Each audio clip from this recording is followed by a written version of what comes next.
Hello, my name is Shelley Carter, and I've been invited to speak to you guys today on how to help your child be prepared for school. And I recognize that's going to look different for different people, so I'll try to cover. And this is early childhood.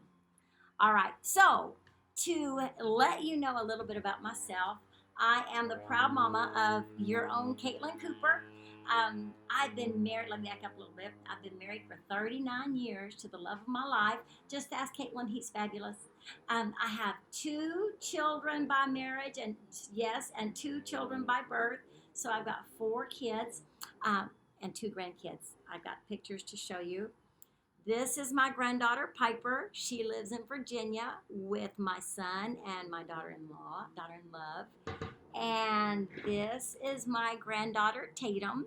She lives here in Pflugerville. She is the daughter of my son-in-love and Caitlin. So that's what makes me so proud. And let me tell you a little bit about my experience, why I'm able to talk to you about early childhood. I've been a teacher for over 22 years. I've taught kindergarten now. This is my second year for kindergarten.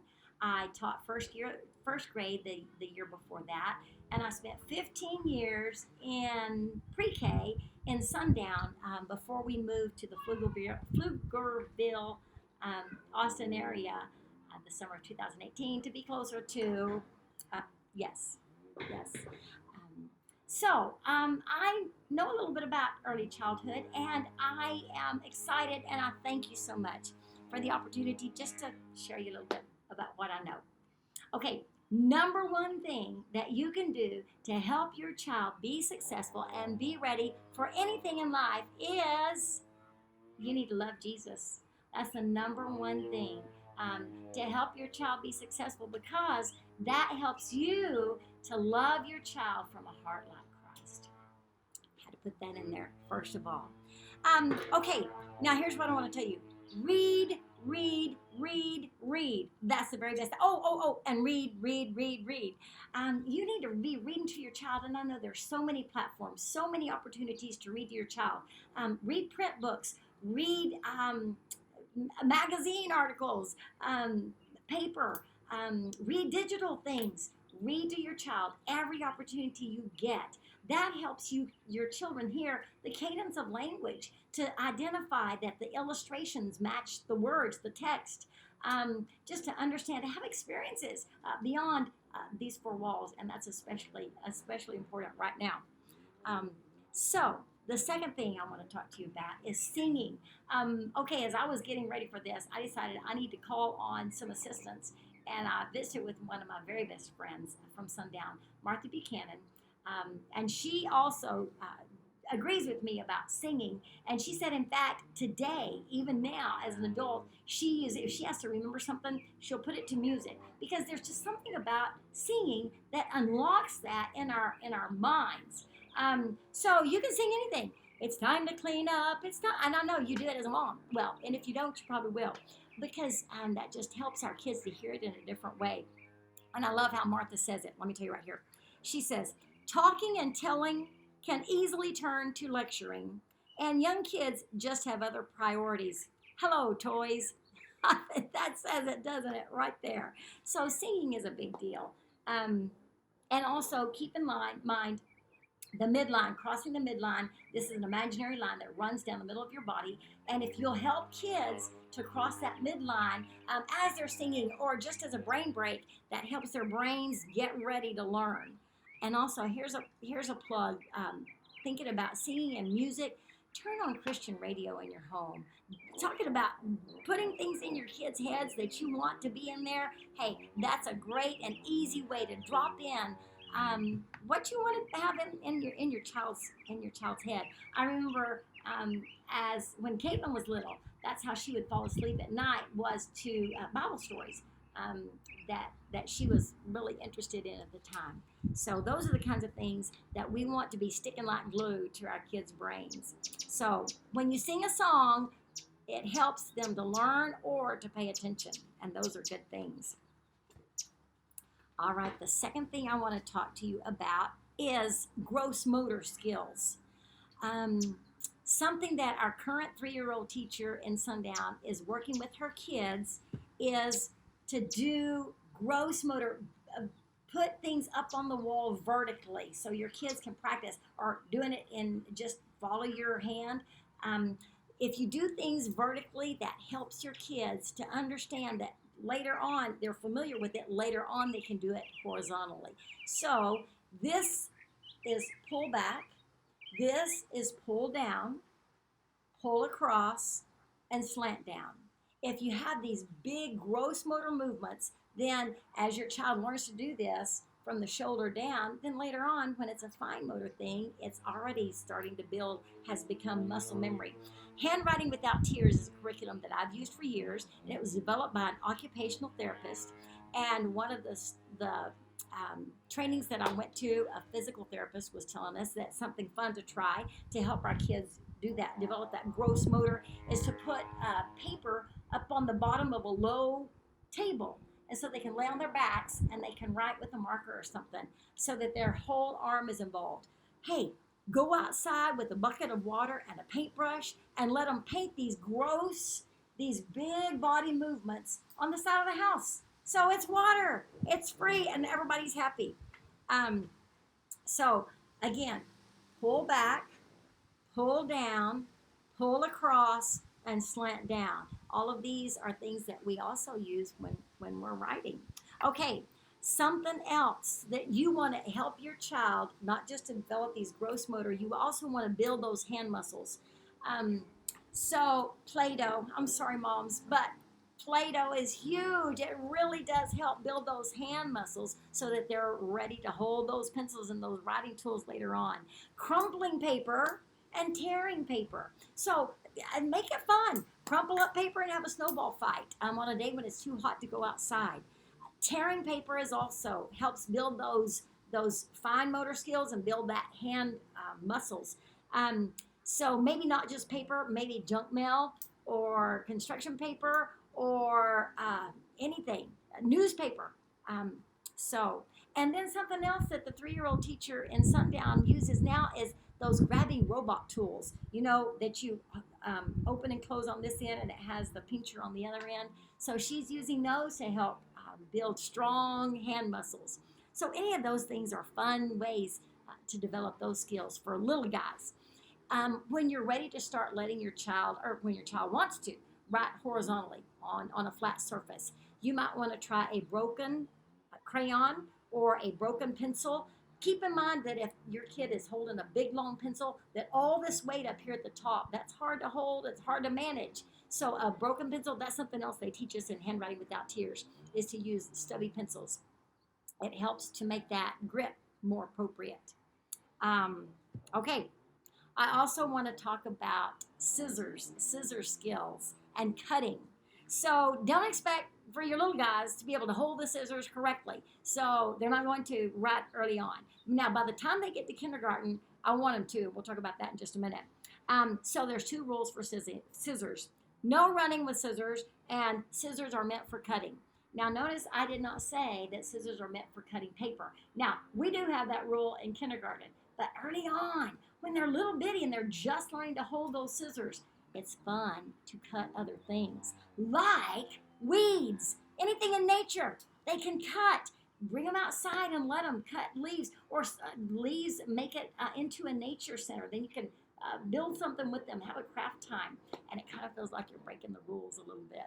Grass, anything like that. Anything outside is fun to use, and it helps them develop those skills. You can cut Play-Doh. So you're building the hand muscles, and then you use the scissors to cut the Play-Doh after you've rolled it up. So you have a 2 for right there. What about food? Oh my goodness, cooked spaghetti. Too fun to practice your cutting skills. And of course, paper. You might want to try coffee filters or construction paper because that has a little bit more resistance. You might try strings or ribbons, but those are a little bit more difficult. So you might save those for a little bit later. Okay, so that's scissors and cutting. Oh, I want to talk about how I want scissors by the time you come to kindergarten.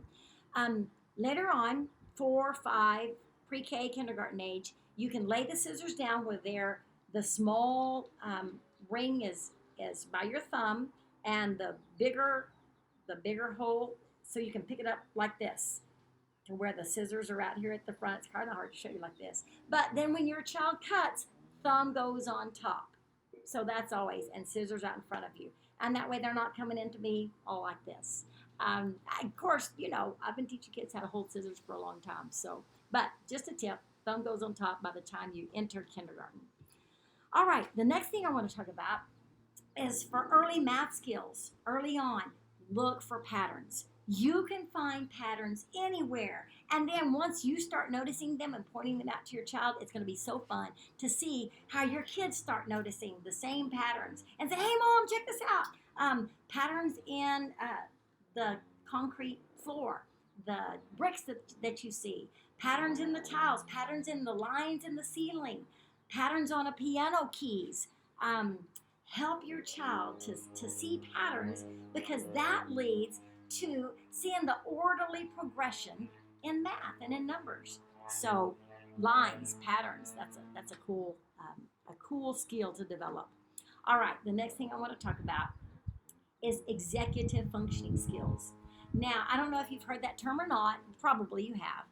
These are life skills, and there's generally considered to be 3 different parts to executive functioning skills. It's your reasoning, your ability to think clearly, flexible thinking, your working memory, and self-control. And usually in early childhood, when we're talking about executive functioning skills, we're really interested in that self-control piece. But that working memory piece is good too. Put a few items from the kitchen, cover them up with a washcloth, and then ask, do you remember what Mommy put under there? And then big reveal, whoa, so fun. And then try, and not many, you don't want to make it too difficult. 2 or 3 things, and then see if you can build up, and then let them do to you. See how you're doing with your working memory. So executive functioning skills. Now, the big piece, as I said, in early childhood is that self-control piece. How well is your child able to have self-control? And these are the things that we want to develop in our kids. Now, early on, you want your child, you're going to need to be for your child that frontal lobe voice, because they don't have it. I remember, and it's not developed till they're about 26. I remember when my friend Martha Buchanan comes up to me, we were still in Sundown, when Brock turned 26, and she says, oh, congratulations, Brock is now fully able to think. His frontal lobe has fully developed. And I was like, whoa, yay! But anyway, the point is, your little guys don't have that yet. So you're going to be helping them. You're going to be verbalizing for them. You're going to be expressing things for them so that they can learn how to express that for themselves, so they don't have to just resort to fight or flight. You can say things like, it looked to me like you hit her because you didn't want to share that toy with her. What do you think you could have done differently? You could tell her maybe later, or you could tell her you can have it when I'm done. So you're going to want to help your child think through these things. Give them tools. Give them words that they can express. So Martha said that what she does in her classroom, they talk about what happened. They talk about what would have been a better choice. And if they can't come up with a better choice, then they offer suggestions. And that's valuable. That's good stuff. In a pre-K classroom, in a kindergarten classroom, in your own living room, these are things that are valuable. What happened? What would have been a better choice?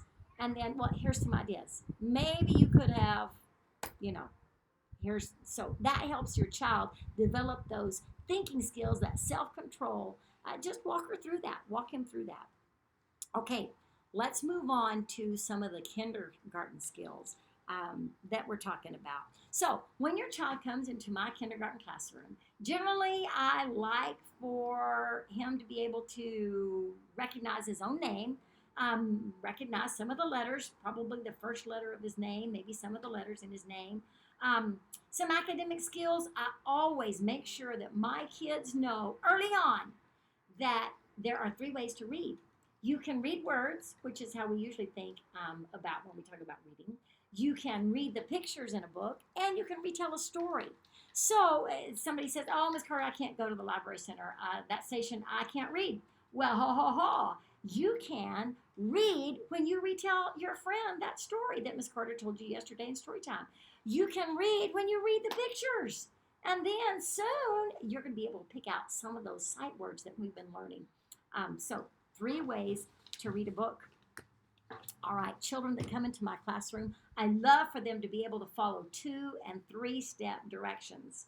And that's a skill that I used to tell my parents even in pre-K. Start teaching your child to follow 2 and 3 step directions. And you need to be, as you begin that purposeful teaching, think about what it is. So you could say something like, I would like for you to put your plate in the sink and, let's see, no, push in your chair and put your plate in the sink. So that would be 2 things that they could do. Push in your chair, put your plate in the sink. And if they get distracted, they say, oh, remember that second thing you read? Oh, yeah, put your plate in the sink. Remember, you did push in your chair. Great work. Now, let's put that plate in the sink. And then you can move to 3 step directions. So what I would love is, like when you're coming into my classroom, and this we practice on this, even now, the 8th week into school. Turn in your folder, put away your lunchbox, hang up your backpack. And I tell them just like that. Turn in your folder, put away your lunchbox, hang up your backpack. Something that would help is if I had pictures that went along with that. So if it's something really important, hey, add a pictorial directory for that. Cut out, find a picture of what you need online and stick it up on the wall. That's huge to help kids recognize, okay, this is what I'm supposed to do. I push in my chair and then I put my plate in the sink. So these are great skills. I also would like for your child to be able to listen. Now keep in mind that appropriate listening is 1 minute for every year he is old. So a 3-year-old can be expected to listen for about 3 minutes, unless, of course, it's something that he's very interested in, and that's a good thing, too.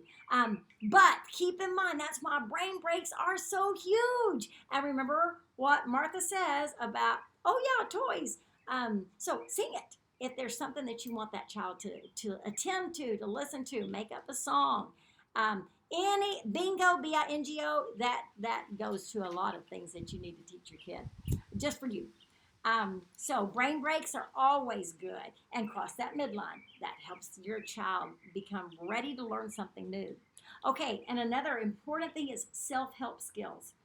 Okay, I'm going to tell you a true story. Friday in my classroom, we were getting ready to go. I can't remember. We were fixing to go do something. We had to wash our hands. And y'all, we've washed our hands this year, probably like you have, till our hands are about to fall off. But we need to wash our hands one more time. All right, everybody, let's get our hands washed. We're fixing to go. And little girl, true story, comes up and she holds her hands out. She says, Miss Carter, would you please wash my hands? Okay, y'all. I was very kind, of course, but no, baby, go wash your own hands. So please, please, please, make sure your child is ready to wash his own hands when he comes to school. And even by the time even if your child is not going to school, by the time he's 5, he doesn't need to be saying, Mama, please wash my hands. Now listen, I'm a mom, I'm a grandma, I'm an early childhood teacher. I know, I get it. It is so much easier to wash that baby's hands for her than to wait for her to do it. I get it, I know. However, you are not doing her any favors by doing it for her. So encourage her, and if this is something that needs to change in your own home, you can do it. Baby steps. Encourage her. Well, you do this hand and I'll do this hand. Baby steps, anything like that. And in fact, even if you have a little one that you're just teaching to do those skills, and you may have to come along behind and do it. But self-help skills are key all the way up. And if your child is having extreme difficulty doing something, then back off. Pick out something else that they can do for themselves. Toileting, hey, we understand accidents happen, but you can help out by making sure that their buttons, their pants don't have buttons on them, or they don't have these big buckles, overalls on, unless that is really important to her to wear that to school that day and she knows how to do it. We will wait for her. So you can pick. All right. by the end of the kindergarten year, here's some of the things that your child can do at the end of kindergarten. I'm talking about the end. So I can write my first and last name. I know all my letters and the sounds. I can rhyme. Oh, y'all, I forgot. Rhyming is huge. When I was teaching pre-K, I would tell my parents that a child that is having difficulty rhyming by the end of the pre-K year most likely, might have difficulty learning to read in kindergarten. There's such a strong link. So, rhyme with your kid till you are blue in the face, till you can't stand it. Believe me, I understand that too. But pointing out rhymes to your kids as you're singing all those children's songs, rhyming is huge, and that's a big deal. Some other things, sight words that your child will be able to do. Read CVC words, consonant, vowel, consonant words. Identify 2D shapes and 3D shapes. Add and subtract, or we say separate. We say joining for adding, separating for subtracting within 10, and writing a simple story. So those are things that your child will probably be able to do by the end of the kindergarten year. Now, I don't want you to sit your baby down and start saying, Miss Carter said, Shelley Carter said, you have to do this by the time you're 6. Y'all, children develop at such wildly divergent ways and stages. And it's so different, so different. Please don't put unrealistic expectations on your child or on yourself. Keep in mind that there's no, these are goals. Now, later on, it's a little bit different, but early childhood, it's different. So don't be beating yourself up if your child is not measuring up to what you think he or she should be doing by a certain stage. Keep in mind, you are your child's very best advocate. Speak up. Say, hey, do I need to be concerned about this? Ask someone. Ask questions. Where do you see my child? Where do you see her skills fitting in with where we are at this point in the school year or at this point in our curriculum? Ask questions. Volunteer at school if your child is going to school. Now, I know you're not going to be able to go up to the school right now. Hopefully that's going to change. These are crazy times. But volunteer. Now, even if you can't get up there, you have a pair of scissors at home. So let your kid's teacher know that you are available to cut out things. Just let your teacher know. I know you have tons of stations and probably need some help cutting or writing or taping, whatever. I'm here. So, and that's just a neat connection with your child at school. Also, keep in mind, as we were talking about, you are your child's number one best advocate. Keep in mind that your pediatrician is, of course, a very good resource. Talk to your pediatrician if you have questions or if you have concerns or if you have wonderings. Holler at me. I'm available to share what I know. I'm glad to help. Okay, so now that I've said all that, I want to circle back to what I said at the very beginning. I said that the best thing you can do for your child is to have a faith relationship with Jesus. And guys, I know it's tough. I know it's so hard. I know you do not have 1 minute to call your own. I know you don't. If you get a minute to read your Bible, I know it's a big deal. I understand. I remember propping up my Bible while I was putting on makeup. Hey, I've done that recently too. I understand what it's like to not have time to yourself. However, I do know where that strength comes from. But let me just tell you, just to give you a little bit of insight, and what gives me purpose is my relationship with Jesus. What gives me my why do I do what I do is my relationship with Jesus. I feel like he's called me to be a teacher right now. This is where I am. And y'all, it's hard. And I know he's called you to be a mom. And you guys have lots of other hats, lots of other responsibilities. I know it is difficult, especially as we've said in these crazy, uncertain, hard times.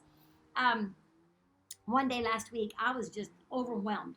I couldn't figure out why I couldn't get it all done, and I just turned my back to the door. It was late, like 7 o'clock at night. I was still at school, beating myself over the head. I just sobbed. I mean, like, wow!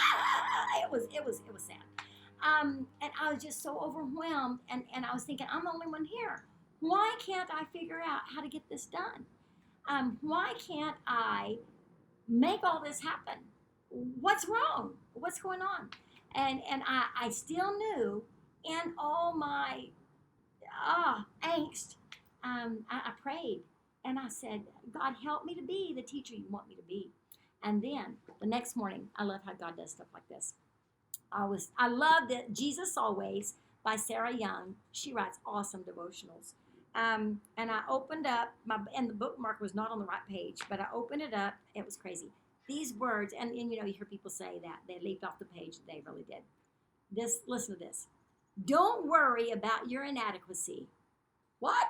I was sobbing about my inadequacy. She says, don't worry about your inadequacy. Instead, accept and embrace it. What? It's the perfect link to Christ's limitless sufficiency. Wow. What a great reminder that I am insufficient. And I know often as a mom, I'm guessing, because that's how I felt, even now, I don't have what it takes to be the mom, the wife, the teacher, the Gigi that God has called me to be. And yet, my inadequacies are the perfect link to Christ's limitless sufficiencies. And here's the scripture that goes along with that. And my God will meet all your needs according to his glorious riches in Christ Jesus. Philippians 4:19. Y'all, glorious riches? I want to be a part of that. And that is, as a believer, that's there for me. Now, listen, those centers didn't magically get done. I still had the work, but I recognized that where I need to turn is my relationship with Christ. That's where I have joy even when it's tough. And I know that you go through the same thing. I know that you face uncertainty. I know that you face questioning your inadequacies. I'm there. And I'm sorry to tell you that suddenly you don't all of a sudden grow up and mature and you don't have that anymore. But the answer is a relationship with Jesus. So I want to make sure that I've told you everything. I wanted to tell you, I think I have. Thank you so much for letting me have a chance to spend time with y'all. I admire you so much. You moms, I admire you so much. Making things happen, taking care of your little ones in these difficult times. So let me know if there's anything I can do for you at any time. I'm here to help. Thanks, guys. Take care.